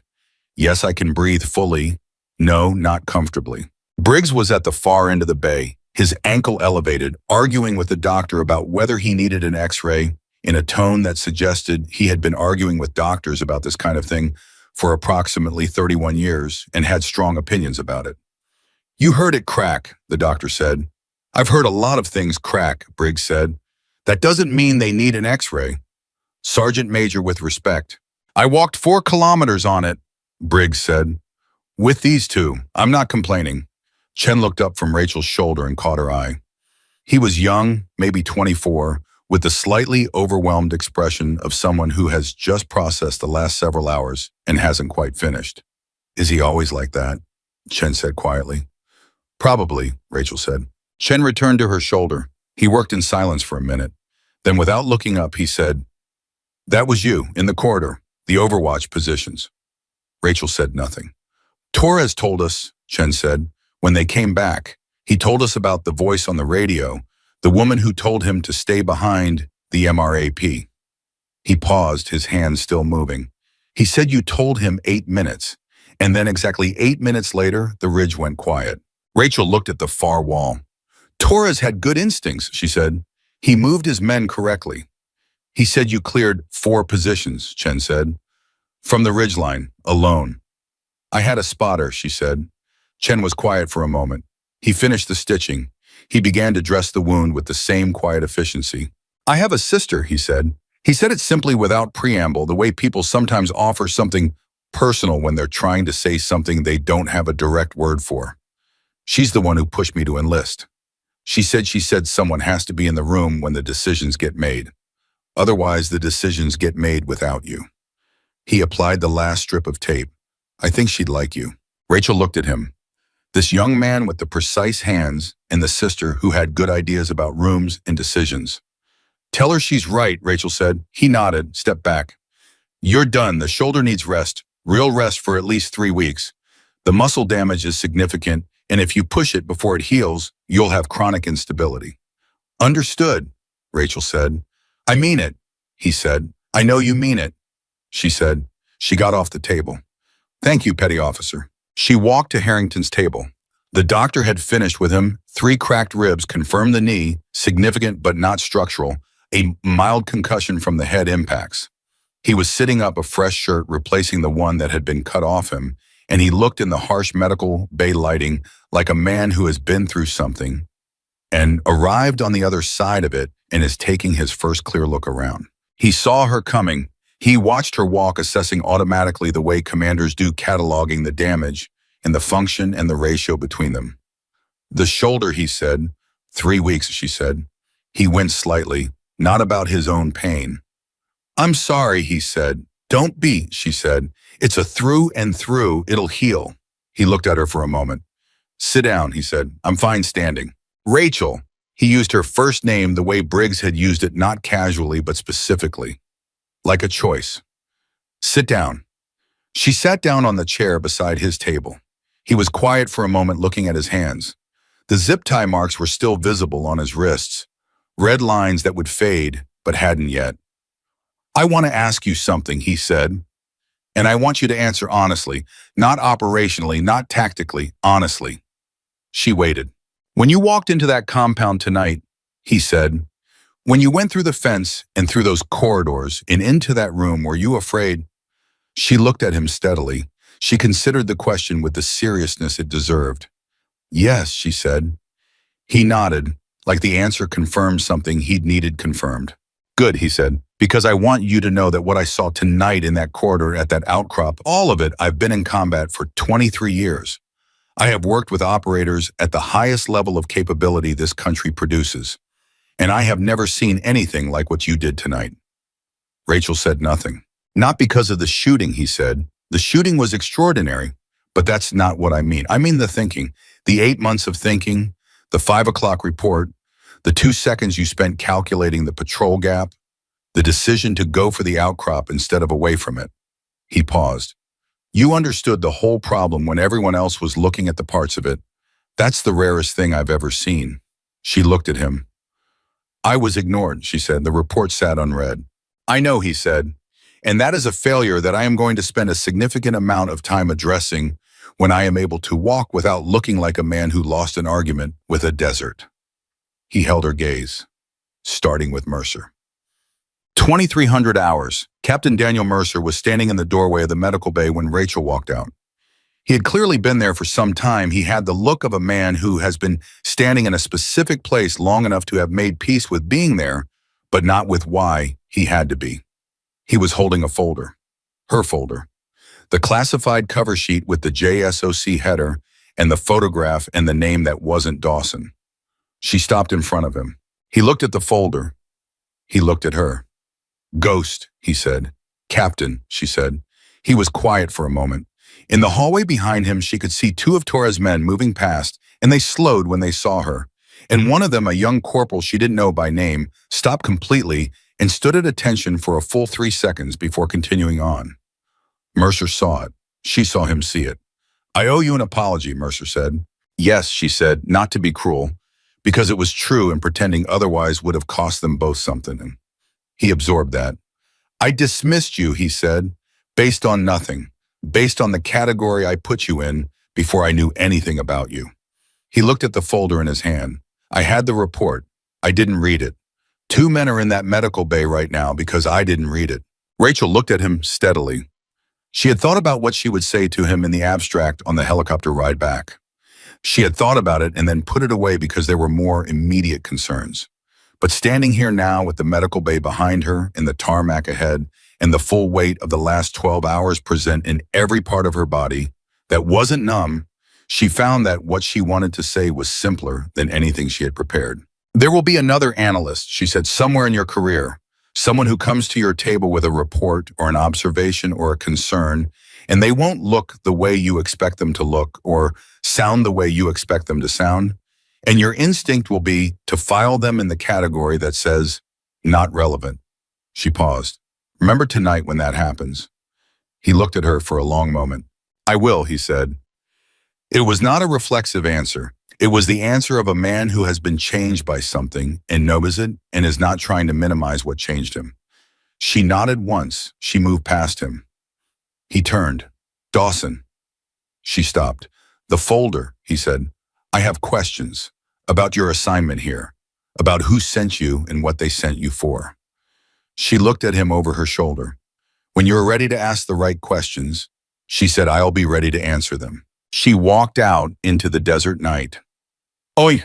Briggs found her 20 minutes later. She was standing outside the operations building, looking north the direction the convoy had gone that morning. It felt like several days ago. It had been 15 hours. He was on crutches that he was using with a particular aggressive competence of a man who resented needing them, but understood the physics of the situation. His ankle was wrapped and confirmed fractured in 2 places, which he had received as information rather than as news. He came to stand beside her, said nothing for a minute. The base was quieter now. The crisis had passed into aftermath, and aftermath had its own particular sound, low voices equipment being stowed, the specific settling of a place that has been at high tension and is now carefully coming down from it. "You should be resting," he said. "So should you," she said. "I'm old," he said. "My resting looks like this." She almost smiled. He looked at the northern horizon. "What happens now?" he said. "I file my report," she said. "The real one, full operational disclosure. Volkov's network, the inside access, questioned the 8 months of pattern analysis." She paused. "And then I go where they send me." "Another base," he said. "Another corner station." "Yes," she said. "Another cold cup of tea." "Probably." He was quiet for a moment. "Does it bother you?" he said. "The invisibility, being the person in the corner who everyone overlooks." She considered the question honestly, the way she considered everything without shortcuts. "It used to," she said, "in the beginning, when I was still young enough to want to be seen." She looked at the horizon. "Then I understood that invisible is a capability. The most dangerous person in any room is the one no one is watching." She paused. "My brother taught me that." Briggs was quiet. The sound of his breathing was slow and controlled beside her, the breathing of a man who has made his peace with the passage of time and the cost of service. "He taught me something too," Briggs said. "Your brother. He told me once we were on an operation somewhere I can't name, waiting in a position for about 6 hours for a window that kept not opening. He told me that the difference between people who last in this work and people who don't isn't strength or skill or even courage." He paused. "He said it's the ability to believe that what you're doing matters, even when you're doing it alone, even when no one is watching, even when the person with the authority has decided you're not worth listening to." Rachel stood very still. "He believed that," she said. Her voice was level, completely controlled. Controlled the way a river is controlled by banks that have been built high and strong over a very long time. "He did," Briggs said, "every day." She was quiet for a moment. "So do I," she said. Briggs nodded. He shifted his weight on the crutches. He looked at the base around them, the lights, the movement, the ordinary machinery of a place that had been through something extraordinary and was still functioning. "There's something you should know," he said. His voice had changed slightly. Back to the operational register, the careful precision of a man delivering information that matters. "Before we left tonight, I made a call to someone I know at a level above this base's operational chain. I told them what was happening. I gave them your name, your real designation." Rachel turned to look at him. He looked back steadily. "I wasn't authorized to do that," he said, "and I'd do it again." She held his gaze. "Who?" she said. "Someone who has been trying to find you for 8 months," he said. "Someone who has been watching Volkov's network from the other direction and has been looking for the operational signature that's been disrupting it. They didn't know who Ghost was. They knew the work. They've been trying to find the source." He paused. "They want to meet you." Something shifted in the air between them. Rachel felt it, not threat, not danger, something else. The specific gravitational pull of a door being opened. "What do they want?" she said. "To offer you a room," he said. "Not a corner station. A room, with a table, where your report gets read before the mission launches." She looked at him for a long moment, long enough that the silence between them filled up with everything the night had cost and everything it had produced, and the particular, specific weight of a moment that is also a turning point. "Tell me more," she said. "Yeah, man." At 0100 hours, the operations building held a gathering that was not on any official schedule and would not appear in any official log. It assembled itself organically, the way things assemble when people have been through something together, and the need to be in the same room about it is stronger than any formal directive. Torres was there with 4 of his men. Chen was there still in his corpsman's gear. Alvarez, the young specialist who had confirmed Rachel's departure from the vehicle bay and had been processing the implications of that ever since. 3 other analysts who had watched Mercer dismiss her report that morning and had said nothing and were now inside the specific discomfort of having been witnesses to their own silence. Harrington came in on his own feet, moving carefully, and the room acknowledged him with the quiet relief of people seeing someone they were afraid they wouldn't see again. He found a chair. He sat. Mercer came in last. He stood near the door. He didn't take a seat. He stood with the bearing of a man who has decided that what he owes this room is his full presence and his complete honesty, and that anything less would be an insult to everyone in it. Rachel was at the front of the room.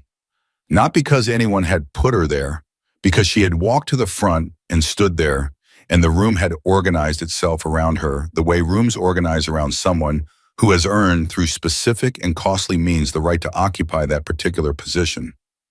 She looked at the faces in front of her. Every single one of them was watching her with the specific, focused attention of people who are prepared to hear something important. She took a breath. "Tonight happened because of a failure of information," she said. "Not a failure of courage, not a failure of skill, not a failure of anyone's fundamental commitment to this mission or to each other. A failure of information. A report existed that contained what we needed to prevent everything that happened tonight. It was submitted. It was not read. People were hurt because of that gap." She paused. "That is the lesson tonight is trying to teach us. Not that any one person is infallible. Not that rank determines accuracy. The lesson is that information has no rank. A correct observation doesn't become incorrect because of who makes it." The room was completely quiet. "Harrington is alive," she said. "Torres's Bantu men are alive. Briggs is alive and annoyed about his ankle, which is how you know he's really fine." A small, brief release of tension moved through the room. She let it pass. "Those are the facts of tonight that matter most.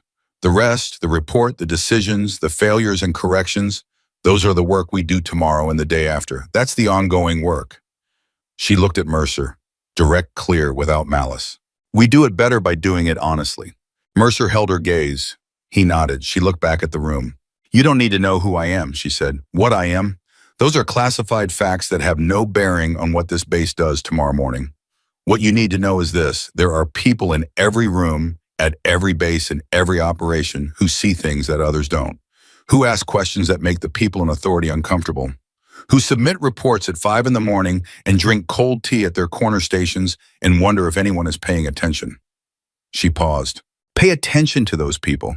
They might be logistics analysts. They might be the most dangerous asset you've ever worked with.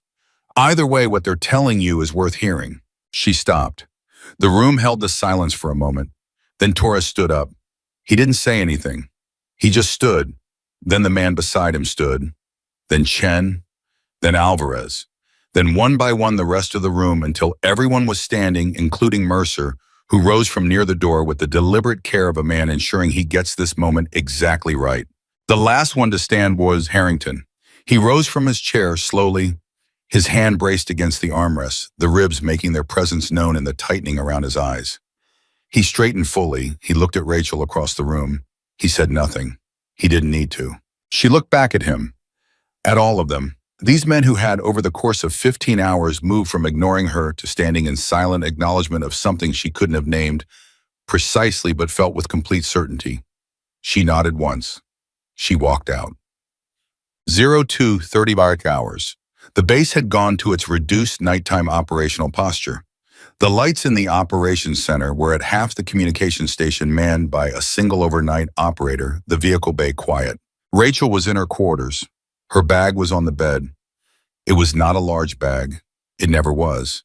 Everything she owned that she needed fit into a space that most people would consider inadequate because she had learned over a long time to carry only what was essential. Everything else was weight. She was sitting on the edge of the bed with a photograph in her hand. Not looking at it exactly, holding it, the way you hold something that belongs to a category of objects that are more than objects. It was a photograph of two people, a man and a woman, young, standing in front of something that couldn't quite be identified in the frame. The man had her eyes, the same dark, complete camera shutter eyes.